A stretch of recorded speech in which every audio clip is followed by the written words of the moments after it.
Magandang araw mga ka-Best Buys. Nandito nga tayo at nag-deliver ng Philking 8000i dito sa Isabela City. Factory seal pa yung ating 8000i kaya dito na natin nilagyan ng oil and gasoline yung ating generator.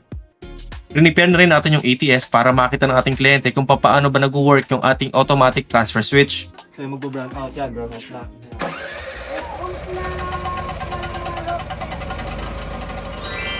Ito naman yung remote start.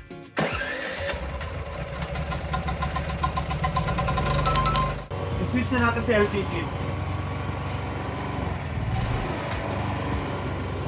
Dahil na ito yung LPG na kinukuha nila.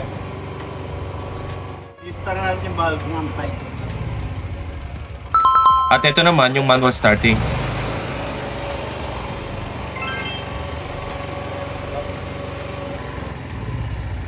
Okay ito. At i-discuss na rin natin kay client yung mga features ng ating generator dito sa front panel. So ipasilip ko na nga po sa inyo yung aming actual load testing. Using our 8000i inverter silent generator, fully automatic, dual fuel, remote start with carbon monoxide sensor. So i-check natin yung system. Ito mga ka-Best Buys. So ngayon primarily, ito yung sistema natin. Nakatap lang muna tayo sa load side kasi hindi pa naka-install yung ating ATS. Pero nag-avail naman si client ng ating ATS.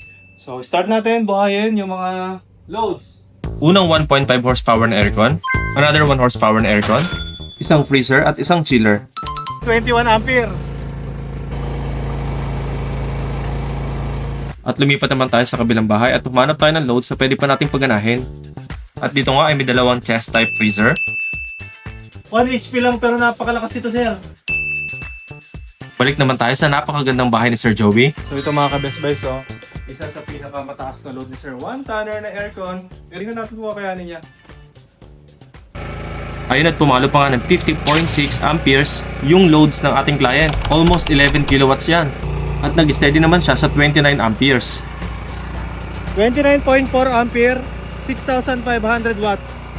Kasama yung 1 tonner na aircon, around 6,500 watts, 16 amperes na electric motor na vertical type, 1.5, dalawang freezer, 2-door ref, chiller pa uli, ilaw, grabe ang dami, no? Kung susumahin ko, around 80% na yung nakukonsumo. Pero ang kagandahan ganyan mga Best Buys, yun nyo, naka 1 tonner pero kayang-kaya. Silipin natin kung ilan na yung nakukonsumo kapag wala yung 1 tonner na aircon. So wala yung electric motor or yung pump, wala rin yung 1 tonner. Yan lang yung action na nakukonsumo nila, 5.6. So yung 5.6 naman, 1,232 watts lang. Mga ka-Best Buys, nandito tayo ngayon sa Isabela Angadanan, Bawi. together with Sir Joey. Dineliver natin sa kanila yung ating Philking 8000i inverter silent generator fully automatic, yung top of the line ng ating Philking. So nagpandar tayo ng mga appliances. Ano nga sir yung mga appliances na pinandar natin sa loob? Isang tonner, dalawang aircon na sa 1.5 sa 1, 1.5? water pump, freezer, chiller, industrial fan, saka isang ref na malaki. Ano po yung masasabi niyo doon sa performance ng ating generator based doon sa loads na pinatakbo natin? Hindi siya maingay, nakakapag-isa pa tayo ng kaarinigan, okay naman siya, saka mukhang kaya naman siya, mukhang kaya yung mga loads. Pinakagusto niyong features ng ating generator? Ay, syempre, yung may ATS siya. Kailangan yun para hindi na tayo magmanual. Merong LPG kung walang gasolina, di mag-LPG. Sinubukan namin yung LPG kanina, mas tilo yung andar naman. How about naman yung experience sir sa pag-remote control? Madali. Isang